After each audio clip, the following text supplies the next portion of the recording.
Hi, Megan. Hi, How are you? I'm excellent. How are you?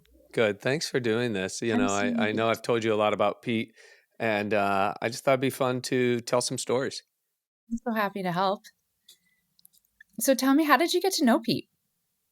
My sister um, went to work for Pete in probably like 1986 as his executive assistant.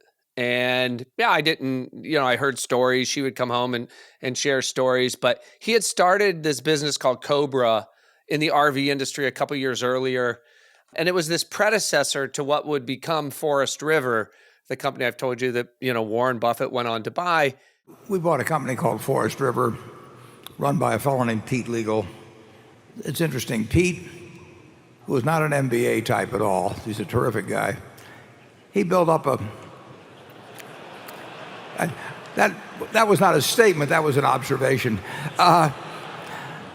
Pete built up a very successful but much smaller RV business, and he sold it to a private equity firm in the mid 1990s. And they promptly started telling him how to run it.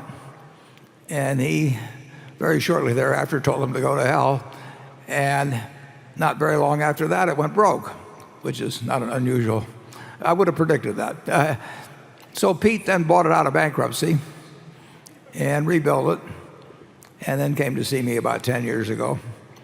And in one afternoon, we went to dinner that night. He brought his wife and his daughter, and we bought the business.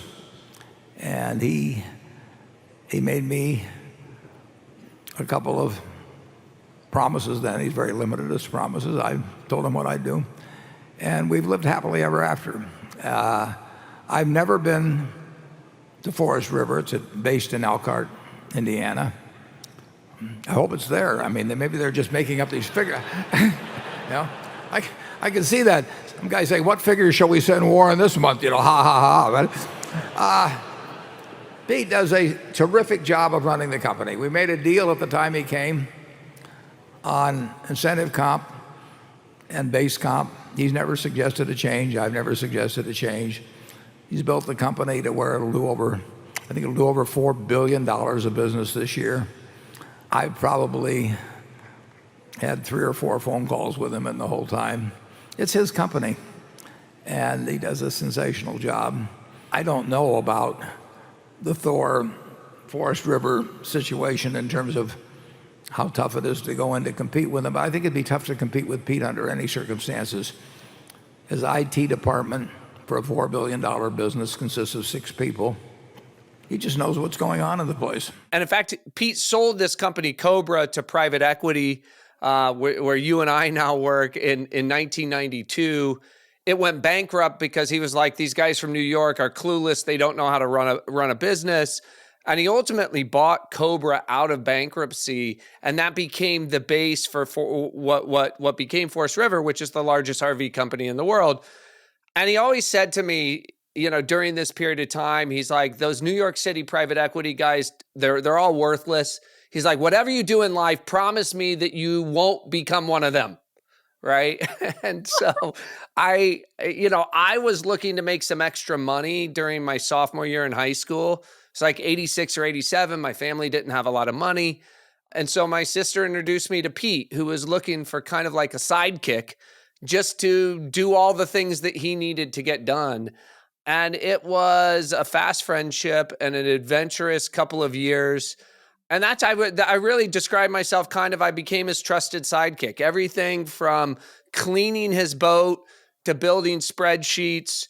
I showed up, I worked hard. I always really wanted to impress Pete.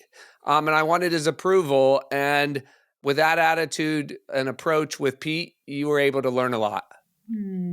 Tell me about him. What was he like as a person? Pete was physically large. I mean, he was large and in charge. He was always the biggest guy in the room, but he really was this like gentle giant. He just had this super soft side to him. He could be tough. He could raise his voice. He could pound the table, but he really loved people, and loved life.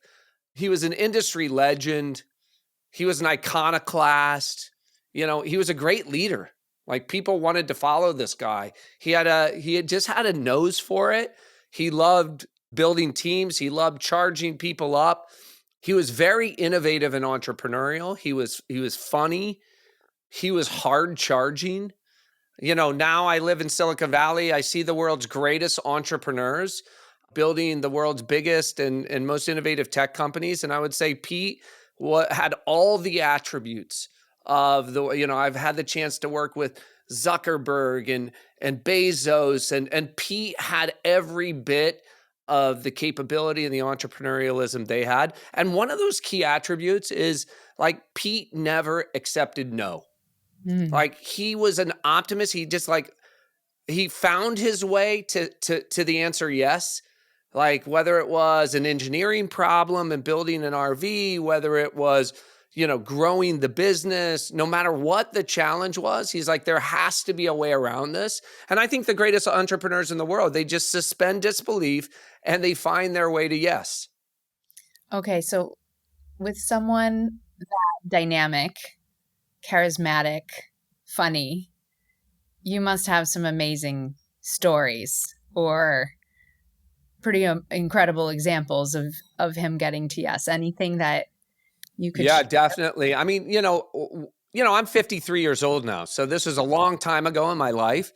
I know that you have a sense people really impact you when you find yourself telling stories about them, right? As you age, to entrepreneurs, to young entrepreneurs who come into the office. But so I have a few that really stick out in my mind about Pete. So one of my first days in the office, Pete told me, jump in the car, we're going to lunch. And, he grabbed a tape measure and we got in the car, and I didn't really know where we were going, but we showed up on an RV lot. And I noticed on the sign, it was like one of the biggest RV companies at the time, I think called Coachman. And it was a competitor to, the small Cobra company. And I just wondered what we were doing there. And so we get out of the car and I can tell he's being a little bit sneaky. We're going on this Coachman lot, and he, pulls the tape measure out, and he said, these new trailers just came out. I got to take a few measurements. And so he's kind of measuring the designs of his competitor. And we get back in the car and I said, why were we doing that? And he's like, these guys waste all this money hiring architects to design these. He's like, all we need is a few measurements. He's like, I don't pay for architects. And I thought to myself, right, that was one of his competitive advantages. He was cheap. Mm-hmm. He was scrappy. He knew good design, but he was like, I don't have to remake the wheel. So that was funny. I remember one day I showed up and he said, I'm getting ripped off by the waste management guys. And, so when you make an RV, you have all of these dumpsters full of waste, the excess materials. And it adds up to a lot of money. And he's like, I'm getting ripped off by these guys. I'm certain I'm getting ripped off because they charged him by the cubic feet of waste that they had to haul away. Mm. And he's like, there's no way we have this many cubic feet of waste. I was like, well, how are we going to figure this out? He's like, well, you're small enough. You're going to crawl in these dumpsters and you're going to measure the inside of the dumpster. And you're going to calculate the cubic feet of all the dumpsters we have. And then we're going to, we're going to compare it to the number. And sure enough, next thing I knew, I was like crawling through the dumpsters behind the factory and measuring the waste. And he went back and renegotiated the deal, and we saved a bunch of money on waste hauling. Or then there was the time, I think, so this was probably now 18 months into my tenure. So I think I'd earned credibility and respect. And I was pretty computer fluent, certainly relative to Pete. Pete didn't do computers. He didn't do any technology at all. And the spreadsheet had just come out in like 1985 or something. And so his controller at the time showed me a spreadsheet for the first time and how to use a spreadsheet. And our main travel trailer line at the time was called Sierra. And so, like a factory floor, you got to keep these things moving down the line because you bring in all these workers. Most of them were from the Amish community nearby. He would pick them up in buses in the morning. They had come to, come and build, and you had to keep them busy because you're paying these guys whether they're building things or not. But if a trailer's moving down the line and you don't have the parts to keep it going, then the whole thing screeches to a halt. I don't remember whether he fired or the guy quit, his head of purchasing.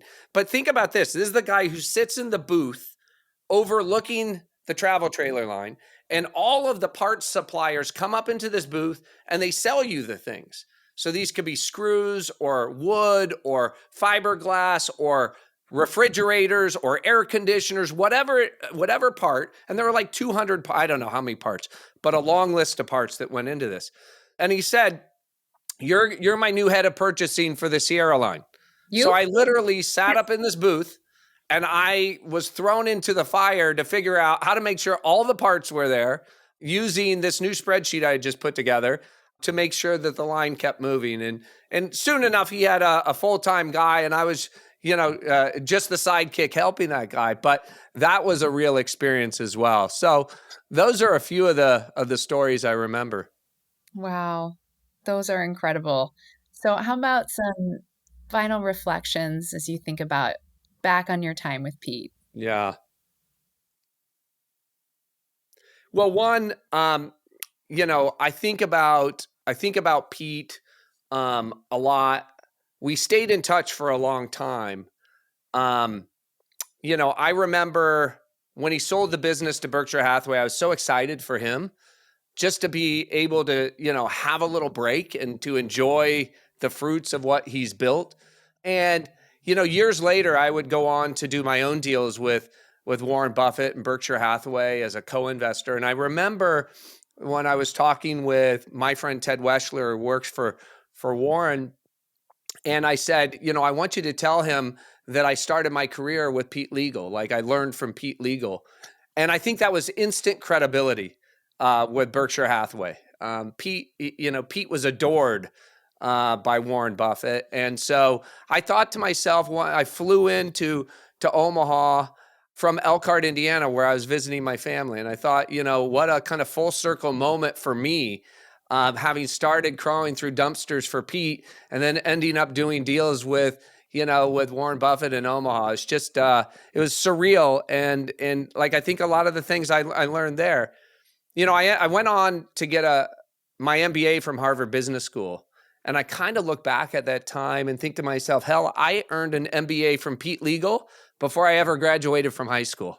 I mean, it was really a treasured experience. I was so fortunate, so grateful to my sister for introducing me to Pete, who stayed in touch with him for throughout his life.